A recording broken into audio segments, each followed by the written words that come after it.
দখলদার ইসরায়েলি বাহিনী এবং ফিলিস্তিনি পুরোদমে যুদ্ধ চলছে, জানিয়ে দিব হাতে থাকা সর্বশেষ আপডেট আন্তর্জাতিক সংবাদ। প্রথমে এই সংবাদ শিরোনাম। ইসরায়েল শেষ সীমা অতিক্রম করেছে, নাসরুল্লাহর হুঁশিয়ারি। আরও জানিয়ে দিব ইরানের বিরুদ্ধে নথি হ্যাক করার অভিযোগ ট্রাম্পের। আরও জানিয়ে দিব ইসরায়েলের যুদ্ধরত রপ্তানি স্থগিত করল জার্মানি। সর্বশেষ জানিয়ে দিব তলে তলে ইসরায়েলের সঙ্গে ভাব জমাচ্ছেন ইমরান খান। শুনছিলেন সংবাদ শিরোনাম, এরপর বিস্তারিত। তার আগে আমাদের ভিডিওটি যদি ভালো লেগে থাকে তাহলে লাইক কমেন্ট শেয়ার করে দিবেন, আর আমাদের ভিডিওটি সর্বপ্রথম পেতে চ্যানেলটিকে সাবস্ক্রাইব করে রাখবেন। জানিয়ে দিব ইসরায়েলের শেষ সীমা অতিক্রম করেছে, নাসরুল্লাহর হুঁশিয়ারি। এবার শুনুন বিস্তারিত। দখলদার ইসরায়েল তার শেষ সীমা অতিক্রম করেছে বলে হুঁশিয়ারি দিয়েছেন লেবাননের সহিংস গোষ্ঠী হিজবুল্লাহর মহাসচিব সাইয়েদ হাসান নাসরুল্লাহ। বৃহস্পতিবার তিনি সম্প্রতি আঞ্চলিক পরিস্থিতি নিয়ে তার জাতীয় উপদেষ্টা ভাষণ দেন। ভাষণের শুরুতে তিনি হযরত মুহাম্মদ সাল্লাল্লাহু আলাইহি ওয়াসাল্লামের জন্মবার্ষিকী ও ইসলামিক ঐক্য সমর্থন উপলক্ষ সবাইকে শুভেচ্ছা জানায়। নাসরুল্লাহ সম্প্রতি ইসরায়েল বাহিনীর হামলায় নিহত লেবাননের নাগরিকদের পরিবারের প্রতি গভীর সমবেদনা জানায় এবং আহতর দ্রুত অগ্রগতি কামনা করেন। তিনি বলেন, ইসরায়েলি বাহিনী গত 2 দিনে যোগাযোগ ডিজাইল পেজার বিস্ফোরণ করে বহু নির্বাচিত নাগরিককে হত্যা করেছে, যারা একটি বিশাল মানবিক সংগঠন তৈরি করেছে। নাসরুল্লাহ এ সময় লেবানন জাতীয় ঐক্য প্রশংসা করে এবং এই ঐক্য ইসরায়েলি অগ্রসরের বিরুদ্ধে একটি বড় মানবিক প্রতিরোধ গড়ে তুলবে বলে মন্তব্য করেন। তিনি লেবাননের সরকার, স্বাস্থ্য মন্ত্রণালয়, হাসপাতাল এবং চিকিৎসা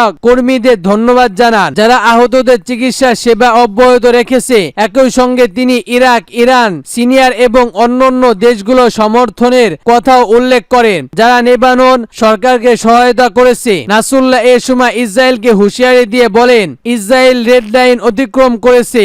তারা মঙ্গলবার হাজার হাজার পেজার বিস্ফোরণ ঘাঁটিতে হামলা চালিয়েছে। শত্রুরা বুধবারও একই ধরনের বেসামরিক অস্ত্র বিস্ফোরণ ঘাঁটিতে হামলা করেছে। তবে ইসরায়েলের লক্ষ্য অনেক অংশ ব্যর্থ হয়েছে এবং হিজবুল্লাহ ঘটনাগুলো তদন্তের জন্য প্রযুক্তিগত এবং নিরাপত্তা কমিটির গঠন করেছে বলেও জানায় নাসরুল্লাহ। তিনি বলেন, আমরা এমন এক শত্রুর মুখোমুখি হচ্ছি যারা প্রযুক্তিগত সুবিধা রয়েছে, কারণ এটি বারবার পশ্চিমা মিত্রদের কাছে পেয়েছে। এরকম বড় আঘাত সত্ত্বেও নাসরুল্লাহ লড়াই চালিয়ে যাওয়ার প্রতিশ্রুতি দেন এবং ভবিষ্যতে প্রতিশ্রুতি শক্তিশালী করার ইঙ্গিত দেয়। তিনি জোর দিয়ে বলেন, মঙ্গলবার এবং বুধবার রক্তান্ত দিন হলেও আমরা এই সংগঠন কাটিয়ে উঠব এবং এই আঘাত আমাদের পরান্তর করতে পারবে না। নাসরুল্লাহ বলেন, গাজায় সমর্থন আমাদের ফ্লাইট কর্মসূচি হয়েছে এবং এটি শত্রুর উপর বড় ধরনের চাপ সৃষ্টি করেছে। তিনি আরো বলেন, ইসরায়েলি শত্রু উত্তর অঞ্চলের ঘাঁটিগুলোতে তাদের ইতিহাসের প্রথম পরাজয় হিসাবে বর্ণনা করেছে, যা লেবানন থেকে পরিচিত প্রতিরোধের কর্মসূচি আরেকটির প্রমাণ। তিনি বলেন, ইসরায়েলি বাহিনী লেবাননের ফ্লাইটকে গাজায় ফ্লাইট থেকে বিচ্ছিন্ন করতে এবং লেবানন জনগণ ও হিজবুল্লাহকে চাপের মুখে ফেলার চেষ্টা করতেছে, যাতে লেবানন গাজায় সম্প্রীতি বন্ধ করে দেয়। মঙ্গলবারে হত্যাকাণ্ডের পর আমরা সরাসরি ও বেসামরিক চ্যালেঞ্জের মাধ্যমে বার্তা পেয়েছিলাম যে এই আক্রমণের লক্ষ্য ছিল গাজায় প্রতি আমাদের সমর্থন বন্ধ করা। হিজবুল্লাহর প্রধান দৃঢ়ভাবে বলেন, ইসরায়েলের জন্য আমাদের জবাব স্পষ্ট, গাজায় পশ্চিমা তীর এবং যেসব পবিত্র ভূমিতে অব্যাহত জনগণের প্রতি লেবাননের সহিংস গোষ্ঠীর সমর্থন কখনোই বন্ধ হবে না। নাসরুল্লাহ আলো উল্লেখ করে বলেন, শত্রুরা মঙ্গল এবং বুধবার গণহত্যার মাধ্যমে হিজবুল্লাহ কমান্ডার ও নিয়ন্ত্রণ ব্যবস্থাকে ধ্বংস করতে এবং নেতাদের মাধ্যমে দুর্বল ও বিক্ষোভ ছড়ানোর চেষ্টা করেছিল। তবে আমাদের নেতৃত্বের মধ্যে এর কোনো বিক্ষোভ বা দুর্বল এই মুহূর্তের জন্য দেখা যায়নি। নাসরুল্লাহ এই ভবিষ্যতে লেবাননের জনগণকে আরো দৃষ্টিভাবে হিজবুল্লাহর পাশে থাকার জন্য জানায় এবং ইসরায়েলি অগ্রসরের মুখে হিজবুল্লাহর প্রতিশ্রুতি ও স্থগিত প্রতিফলন ঘটবে। সূত্র মেহের নিউজ। আরো জানিয়ে দিব ইরানের বিরুদ্ধে নথি হ্যাক করার অভিযোগ ট্রাম্পের। এবার শুনুন বিস্তারিত। আগামী 5 নভেম্বর যুক্তরাষ্ট্রের প্রেসিডেন্ট নির্বাচন ঘিরে সক্রিয়তা রয়েছে হ্যাকাররা তাদের টার্গেট প্রার্থীদের প্রচারের গোপন নথি। এর মধ্যে ইরানের বিরুদ্ধে ডোনাল্ড ট্রাম্পের নথি হ্যাক করার অভিযোগ রয়েছে। হ্যাকাররা তাদের টার্গেট করেছে বলে অভিযোগ করেছেন দুই প্রেসিডেন্ট প্রার্থী ডোনাল্ড ট্রাম্প ও কমলা হ্যারিস। মাই এক্সট্রোডের তরফ থেকে জানানো হয়েছে নির্বাচনের আগে পক্ষের চেষ্টা প্রবল হচ্ছে। ব্লাড সিটি জানিয়েছে সবচেয়ে বিপজ্জনক সময় আসবে নির্বাচনের 48 ঘন্টা আগে। তবে তেহরান মার্কিন প্রেসিডেন্ট নির্বাচনের প্রভাবশালী করার চেষ্টা করেছে বলে defence of national university FT cyber international CD agency অভিযোগ অস্বীকার করেছে ইরান। এই সংস্কারগুলো জানিয়েছে রাশিয়া এবং চীন তাদের সম্প্রতি মার্কিন সমাজে বিদ্বেষ তৈরি চেষ্টা করছে। সামাজিক মাধ্যমে সংস্কার মোটা রাষ্ট্র জানিয়েছে হোয়াইট হাউসের অ্যাপে মার্কিন প্রেসিডেন্ট নির্বাচনের প্রার্থীদের অবকাঠামো হ্যাক করার চেষ্টা করেছে ইরানের একদল হ্যাকার। মেটা জানিয়েছে এই হ্যাকাররা নিজেদের গুলোদ ও মাইক্রোসফট কর্মী বলে পরিচয় দিয়ে এই কাজ করার চেষ্টা করেছে। তারা বলেছে কোনো মন্তব্য হ্যাক করার তথ্য তাদের কাছে নেই, সংশ্লিষ্ট সবই যাতে সতর্ক থাকেন সেজন্য তারা এই হ্যাক করার চেষ্টার কথা উপদেষ্টা চালাচ্ছে। তারা জানিয়েছে ট্রাম্পের প্রচারের যেসব নথিপত্র গোপন রয়েছে চিহ্ন করা ছিল সেই সব নথি হ্যাক করে বাইডেনের প্রচারের দায়িত্বে থাকা কর্মীদের কাছে ইমেল করে পাঠানো হয়েছিল। তবে বাইডেনের কর্মীরা এই ইমেইলের কোনো জবাব দেয়নি বলে জানিয়েছেন কর্তৃপক্ষ সূত্র রাইটার। আরো জানিয়ে দিব ইসরায়েলে যুদ্ধ অস্ত্র রপ্তানি স্থগিত করল জার্মানি। এবার শুনুন বিস্তারিত। আইনি চ্যালেঞ্জের কারণে ইসরায়েল নতুন যুদ্ধরত রপ্তানি স্থগিত করেছে জার্মানি সরকার। তথ্য বিকল্পে এই জার্মানি অর্থ মন্ত্রণালয় একটি ঘটিতে সূত্রে বর্বরতা এই তথ্য জানিয়েছেন রাইটার। অর্থ মন্ত্রণালয় সংগঠিত একটি সূত্রে জানিয়েছে সরকারের একজন সিনিয়র কর্মকর্তা বলেছেন যে হামলা ও রাজনৈতিক চাপে ইসরায়েলের অস্ত্র রপ্তানির অনুমোদনের কাজ বন্ধ রাখা হয়েছে, কারণ রপ্তানিকৃত এসব অস্ত্র দিয়ে মানবাধিকার আইন লঙ্ঘন করেছে বলে অভিযোগ উঠেছে। এই বিষয়ে জার্মান অর্থ মন্ত্রণালয় কোনো মন্তব্য না করলেও রাইটার্সের প্রতিবেদনে প্রকাশের পর দেশটির সরকার একটি বিবৃতি দিয়েছে। সরকারের মুখপাত্র স্টেভ হোটাস বলেছে ইসরায়েলের বিরুদ্ধে কোনো জার্মান অস্ত্র রপ্তানির নিষেধাজ্ঞা নেই। জার্মান সরকার এমন দাবি করলেও সরাসরি তথ্য কিন্তু ভিন্ন কথা বলেছে। অর্থ মন্ত্রণালয়ের ডেটা অনুযায়ী গত বছর ইসরায়েলে 326.5 বিলিয়ন ইউরো মূল্যের অস্ত্র রপ্তানির অনুমোদন দেয় জার্মান, যার মধ্যে সামরিক সরঞ্জাম ও যুদ্ধ অন্তর্ভুক্ত ছিল। এটি 2022 সালে তুলনায় 10 গুণ বেশি। তবে এ বছর অস্ত্র রপ্তানির অনুমোদন ব্যাপক হয়ে হ্রাস পেয়েছে। গত অক্টোবর থেকে এখন পর্যন্ত 14.5 বিলিয়ন ইউরো অনুমোদন দেওয়া হয়েছে।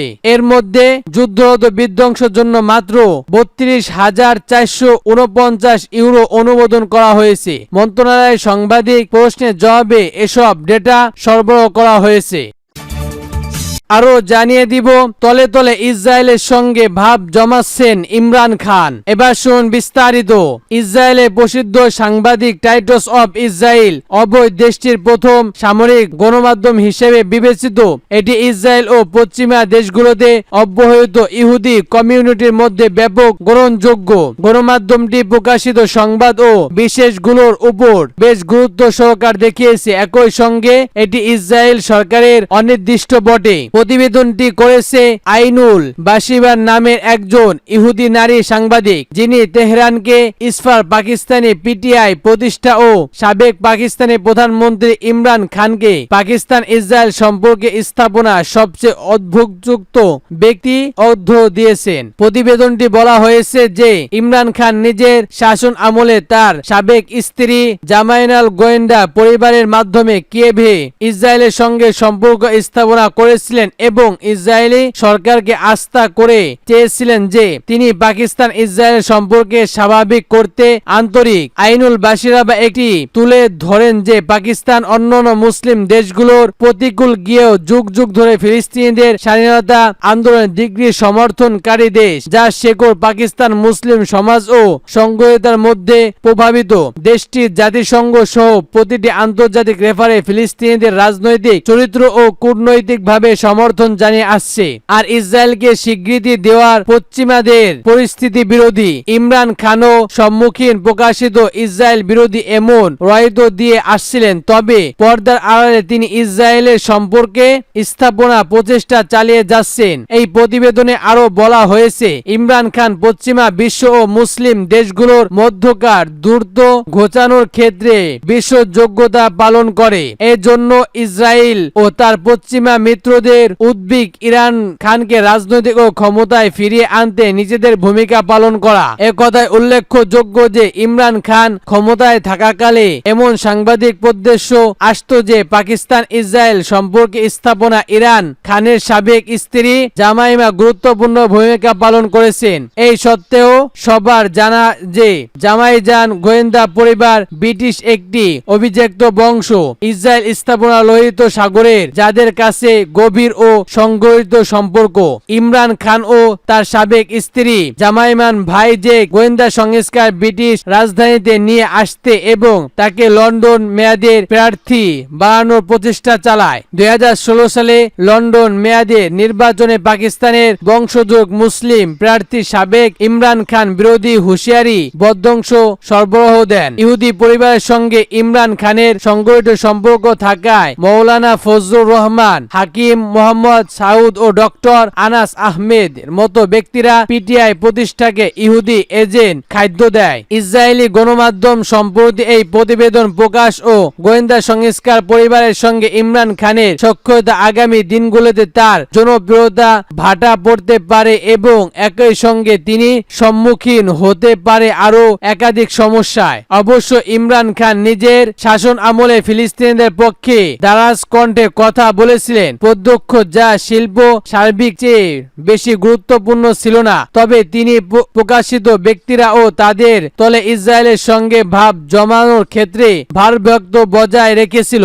এর মধ্যে ধারণা করা যায় যে ইসরায়েলের সঙ্গে পাকিস্তানের যে ঐক্যত অবস্থান ইমরান খান সেটা পূর্ণবস্তর ইচ্ছা পোষণ করেছে এবং মধ্যপ্রাচ্যের ভূরাজধানী যে দ্রুত পরিস্থিতি সেটাও দেখে এসব সম্ভাব্য মনে হয় যে ইমরান খান তার শাসন আমলে ইসরায়েলের সঙ্গে কূটনৈতিক সম্পর্ক স্থাপনা অনেকটা উন্নত করেছিল।